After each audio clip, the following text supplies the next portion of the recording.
Hi, everybody. You are listening to Judging Meghan with your host, Meghan Judge. So really quickly, I am so excited to have my guest on today. What I'm worried about, though, is that she is going to be, no pun intended, judging me because I'm scared to talk to somebody about the art of listening. And if I am a good enough listener, am I going to be under a microscope this entire podcast? I'm terrified, actually, Emily. We've all been put here for a reason, and we all deserve acceptance. Judging Meghan with Meghan Judge. I'm a trauma survivor from a really young age, and I have been diagnosed with complex PTSD in the past few years. I've been surrounded by death and abuse much of my life. I've been dragged through the mud and have been to the point of not wanting to go on anymore. Through my interviews with other survivors, I've learned that there is a way out. From recovering to surviving and thriving, we all have the strength to come out the other side. You are listening to Judging Meghan. So here we go. Emily Kasriel is an author. She is also a journalist. She has over 2 decades of experience with the BBC. Her new book comes out on June 24th. It's called Deep Listening, Transform Your Relationships with Family, Friends, and Foes. Emily, I'm holding it up for the YouTubers. I'm so excited to talk to you today. Thanks for coming on. Thank you very, very much. And hey, you think I'm judging you. What about me? I always feel when I meet my friends and they know I've been working on this book on deep listening, I feel judged as a listener, And of course, I'm not always a brilliant listener. Ask my family. They say things like, Mom, you're supposed to be a great listener. But listening is a skill. I mean, it truly is. And when I saw your publicist had sent me your book and your book title, and I just was like, I need to have her on because listening is so important. If you're not a good listener in life, I think people don't get very far. I have a sales career before I did this for a long time. And when I was in sales, they would always say to me, you have to be able to listen to the client. And I love that you're talking about listening with your family, friends, and foes. So that's what I really want to know about is the faux part. I think is so important. So let's start here. Tell me a little bit about your background. This episode, everyone, is a little bit shorter than our usual episode because we had some issues getting in today, but that's life. That's what we do. So tell me a little bit about why you decided to write this book. Well, I've been an executive coach for over a decade and also an accredited mediator. And I was running a really big season across the BBC called Crossing Divides, telling stories of people who engaged across race, class, religion, age and politics in news, in sport, in children's, 40 languages, local radio, everything. And I had to brief people on how to have these meaningful conversations when they disagreed. And I realized I needed to find out more. So I spent time first at LSE, London School of Economics in London, and now at King's College as a senior visiting research fellow, and started to research, looking at academic papers, talking to psychologists, coaches, negotiators, business people, artists, First Nation leaders, Japanese tea ceremony practitioners. And in fact, then in 2022, we trained 1,000 people in 100 countries in deep listening. And I found that after doing this training, because I thought I'm not doing it without actually seeing if it worked, so we got some academics involved, set up a control group, and we found that when people practiced deep listening, they felt safer and more understanding of each other. They felt more connected. And this is the really important bit, they felt more open to re-examine their own attitudes. And this was while they were having conversations about the issues they disagreed the most strongly, like, is social media good for humanity? Or should we pay reparations to the descendants of people who have been enslaved? So we know that it works. And that especially when you disagree, if you can come to a place of deep listening, then all sorts of things can become possible and your relationship can be transformed. Okay, Emily, there's nothing more fitting than your book right now with the way that I live in the United States. You're in England. We obviously are having all kinds of issues in our country. And politically, it's a very scary time. It's very isolating. I find myself, I've never lived in my country and been terrified before of what's going on. And I think there's so many of us in the States that are like, what is happening? And so I find that the book is so fitting right now because I might stand on one side of the fence with, our leader, I'm going to say that in quotes, and a family member might stand on a totally different side of the fence. So for me, an example of like right now, what's happening in my own country, can you give me an example of like how we would use your method? Sure. Well, first of all, you're not alone. A lot of people are in relationships with people who think very differently, and it feels really, really important right now in the US. And therefore, the first thing is about being curious, because when we feel scared, we get defensive, meaning we've got to feel our very life depends on proving that we're right, and we're not listening at all. And if you could be curious about why somebody in your family, whether it's your own family or your extended family or in your community or neighborhood or at work, thinks differently. And a good question to ask is, what in your life experience has led you to believe what you do? Because once people talk about the stuff that's personal to them, it allows you to connect at a human to human level rather than just label them, with their ideology as somebody on the other side who you cannot talk to. A lot of people feel that if they listen, this signals that they agree.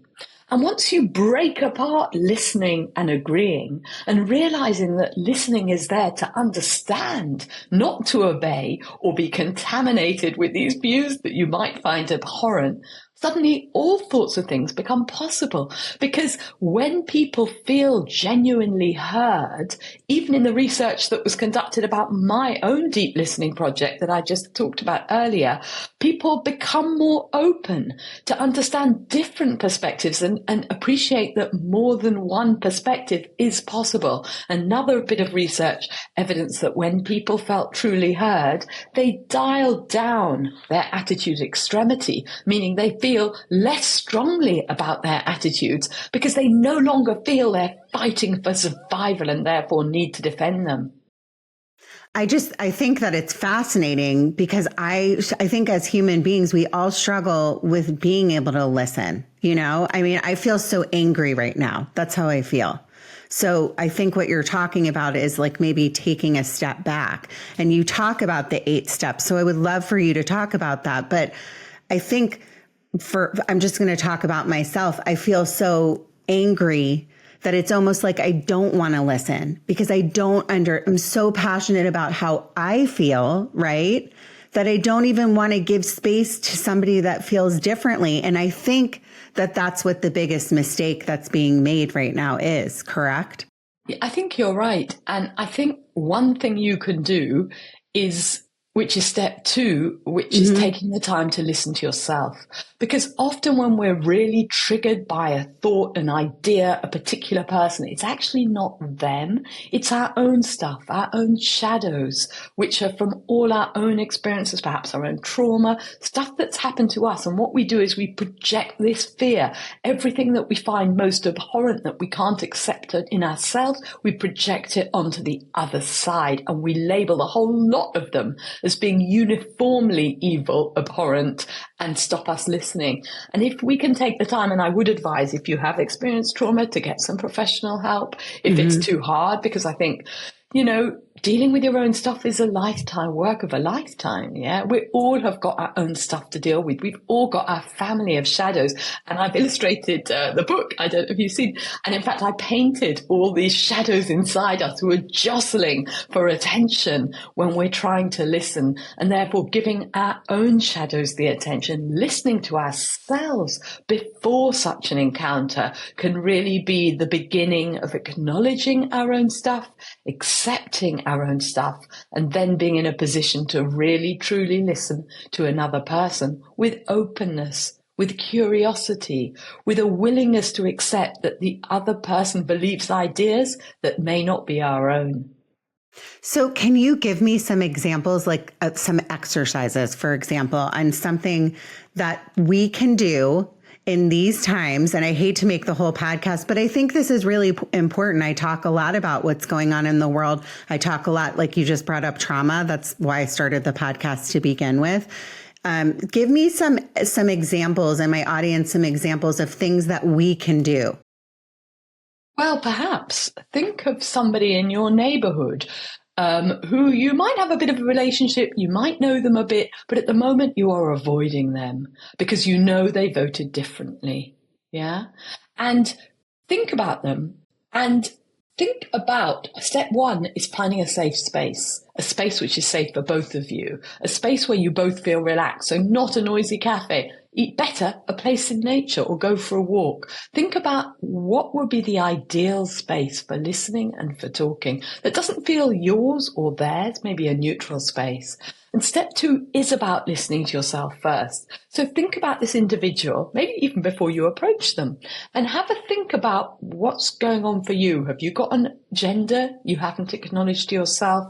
Do they bring up stuff that you don't want to accept about yourselves? Because the stuff that triggers us the most is usually stuff that we don't want to accept about ourselves. So have a conversation with yourself, maybe even out loud. Go for a walk, ideally where no one can hear, and let the other voice come out and say, so I'm hearing you can say to your other side, I'm hearing that you're not feeling very comfortable. What's really going on here? And see what the other part of you wants to have to say and have a chat with yourself about it. And then step three is being present, because it is so important, particularly in this type of difficult exchange, that we can return to be present. So whatever works for you, is it in thinking of an anchor, which is going to enable you to feel safer, and a favorite pet, a place in nature, a place in your own childhood that you really felt comfortable and safe. Yeah, or anywhere in your life, or a fantasy island that you want to be in, and then take those breaths. You know, I've got a whole chapter about how to be present with some meditations, and that again is a practice, but we can all even take one breath in and take one breath out and notice our shoulders, notice our feet touching the earth, and notice our mind being distracted and bring it back to our breath. And notice too if we're judging ourselves, and let that go and bring our attention back to the present. And step four is the curiosity I spoke about earlier. So really understanding that you don't already truly know what's going on for the other person. And curiosity enables the other person to share something about themselves. If you could be a bit vulnerable, that works even better. Allows them to feel safer and be more authentic and share something true and authentic for them. And then curiosity leads to empathy, because you feel more, you're connected with them. And then respect, and become aware of your judgments and let them go. We all have judgments, yeah? That's natural.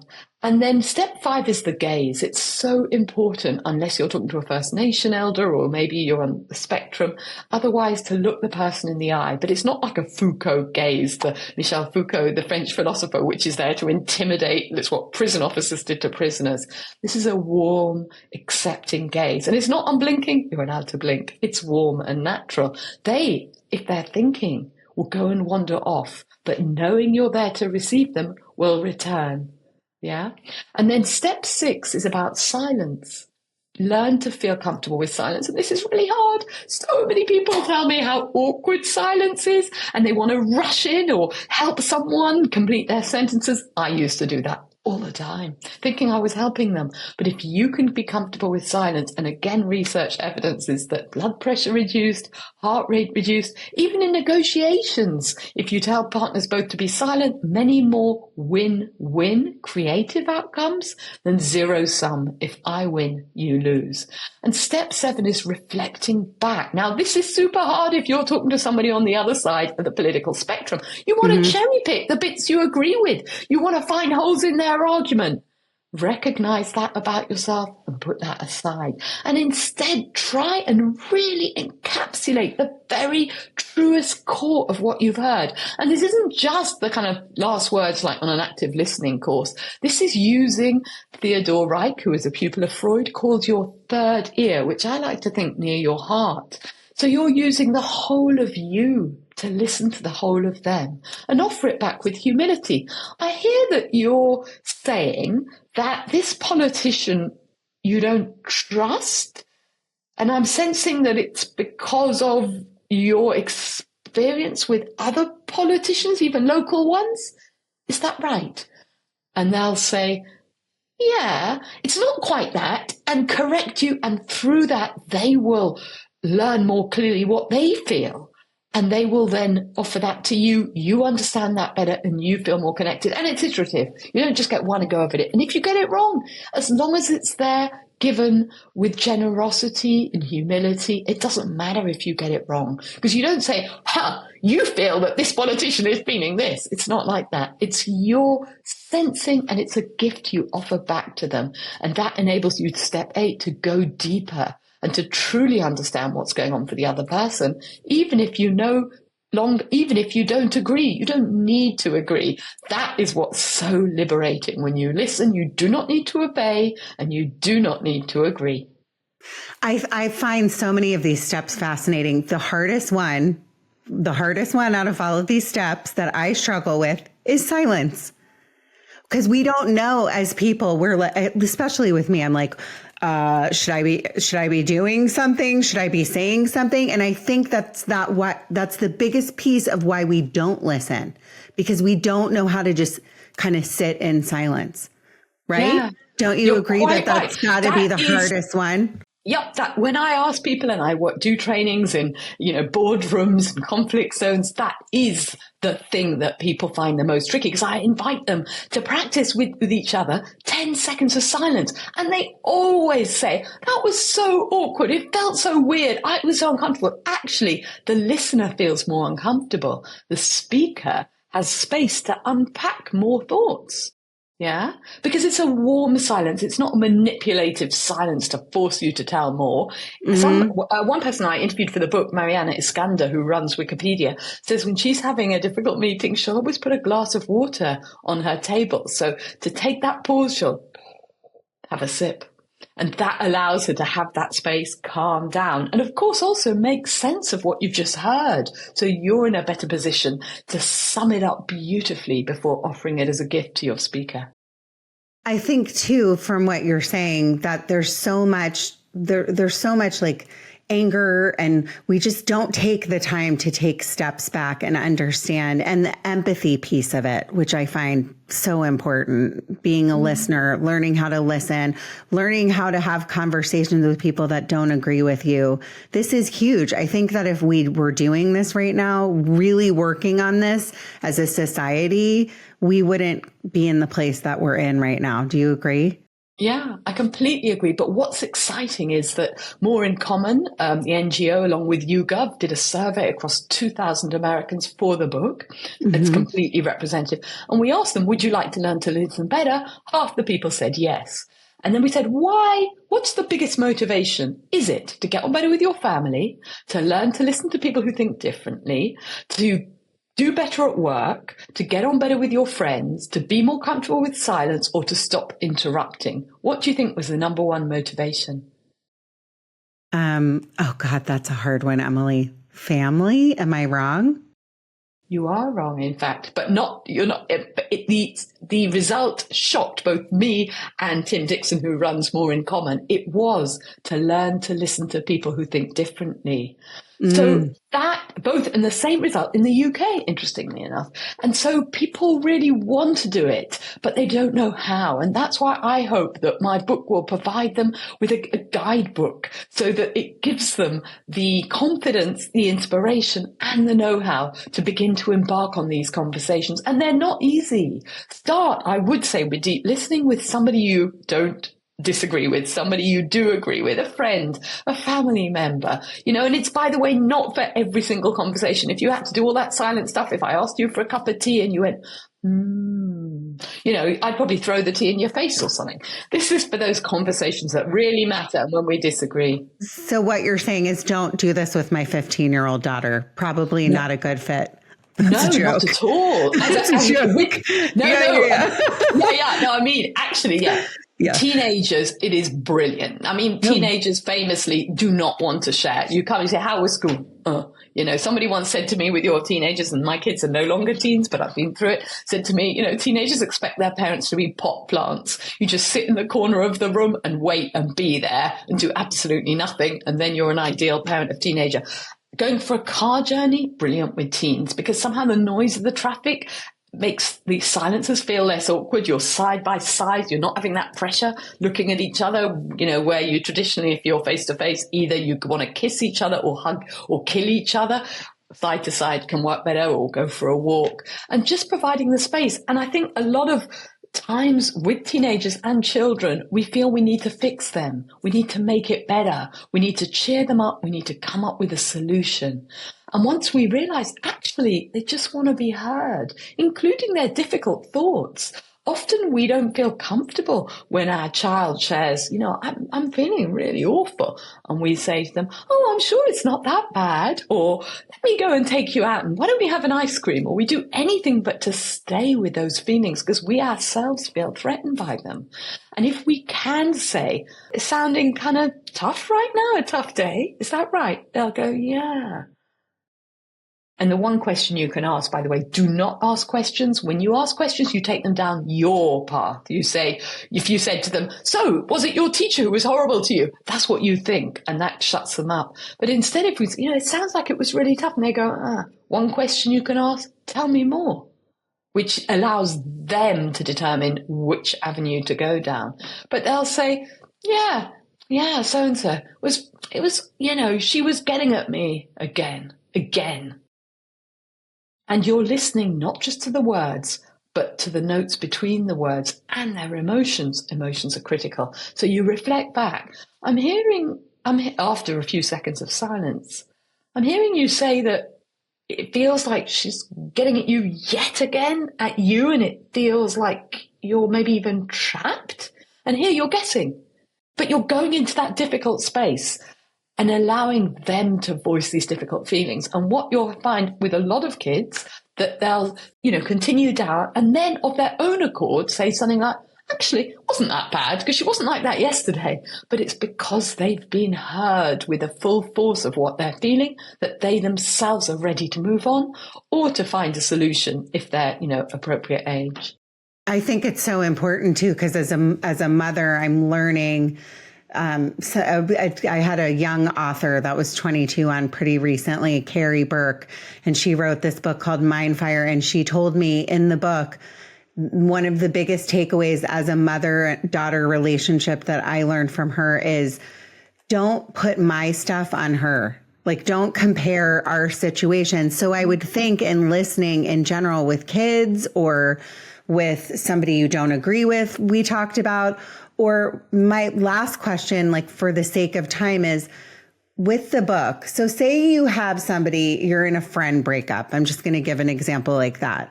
And you've kind of had the fights, you've tried everything.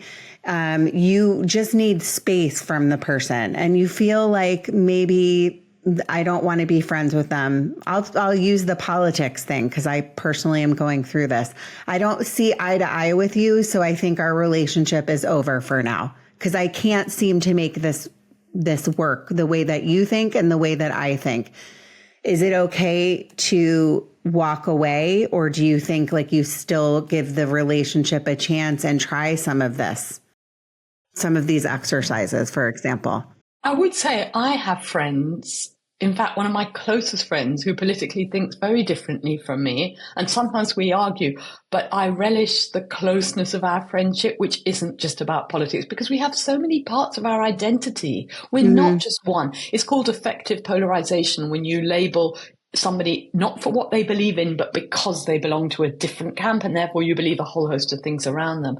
In fact, there's so much research that in America, each side is labeling the other in a very distorted way. For example, Republicans think that Democrats feel an awful lot more positive about abortion than they actually do. Even people who want the woman's right to have an abortion also realize it's a really hard decision for a woman to make. And yet Republicans don't see that. They just all put them in a box, and the same vice versa.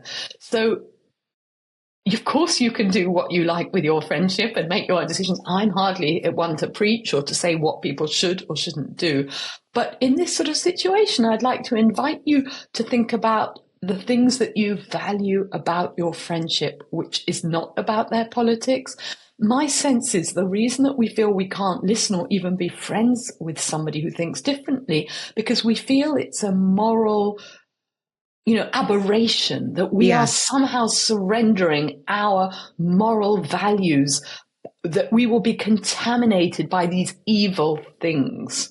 Whereas my guess is this person's been friendly with you for some time, that there are positives about them, not only about them, but in something that you've created together through your friendship.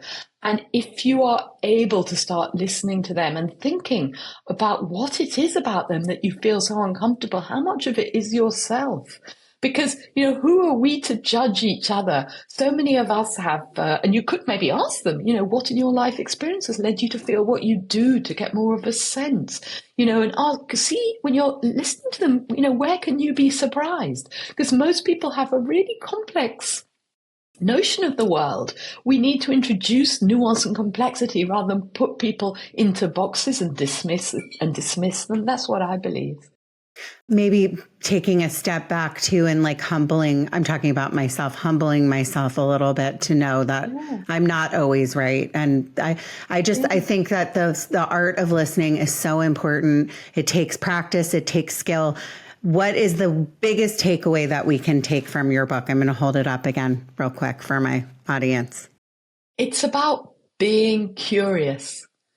And I think if you can stay curious and not assume that you already know what your friend or the person you're listening to is going to think, all sorts of new worlds can become possible. And to me, it's so exciting that we can not only do something to dent the scourge of polarization, but also of loneliness. So many people don't feel heard, and we are all dying to feel heard. And if we can offer it to somebody, even a stranger. The other day I went to the pharmacy, very quick story, to pick up some drugs for my daughter. And there was a lady waiting for her own drugs on a plastic chair, the back of the pharmacy. It's part of the National Health Service. And the woman asked me behind the counter, what's the birth date of your daughter? And I said, 3rd of July, 2021. And she said, are you sure? No, it's not that. It's the 3rd of July, 2001. Yeah. The lady behind me started laughing. She said, for goodness sake, how can you not know the birth date of your own daughter? And I said, you're quite right. I was doing the vulnerability, not on purposeful, just, you're quite right. What a silly thing to get wrong. And then we started talking, and she told me about her grandmother. She's very proud because her grandmother's in her 90s. She just celebrated a birthday. And I said, that sounds fantastic that, you feel really proud of her. And she said, yeah. And I sensed something else was going on. And I said to her, I sense that you're proud, but there's also something else. She said, yeah, I think I'm going to die before my grandmother. And then we talked more about her condition, and she started crying, and then she apologized for crying, but she thanked me for listening. And I left that conversation, and I left the pharmacy, and, it's just a momentary thing in a few minutes, but I feel that she wasn't heard, and it meant something to her to be honest and to be able to be authentic, because I happen to have been present in that moment. And a lot of the time I'm not present. But if we can allow ourselves to be present in those moments, whether they're friends who disagree on politics or strangers or even our own family, our teenagers, our children, our partner, imagine how we can help heal the world together. And that to me is really inspiring. That's a beautiful story. And also that could have gone incredibly the opposite direction, because she could have said that to you. And if it was me and I was having an off day and hormonal or something, I would have been like, what are you talking about? We all make mistakes. But you took the right empathetic direction, which we talked about empathy, and asked and kept her in that conversation and used the human connection that we all need right now. We all have to have space for other people's feelings and not be so defensive. And you did a really good job there, because I don't know if everybody would have reacted. I probably would have been like, sorry, lady, I just made a mistake. But instead, you were empathetic. So I love that you did that. Okay. Yeah, I don't always do that, but I would quickly say that people need to protect themselves. So if you feel that people are being sharing more than you could be ready to bear, Or if, let's say in your work context and people, because you're deep listening to them, they share more than they perhaps intended to, you might need to say, whoa, are you sure you want to continue? And treat that information with confidentiality. I've got 2 chapters on ethics because I think you need to deeply listen in an ethical way. And that is truly important, and in an authentic way as well. Okay, I love it. Emily, I'm sorry we don't have more time today. I loved meeting you. Where can my listeners find you? So they can go to my website, emilykasriel.com. They can follow me on LinkedIn, or ideally they can buy the book and let me know what they think of it, because I so hope that more people can read it to help make a dent in polarization and loneliness, and people can listen to their friends after reading it, listen to strangers, and really help start this movement of true deep listening.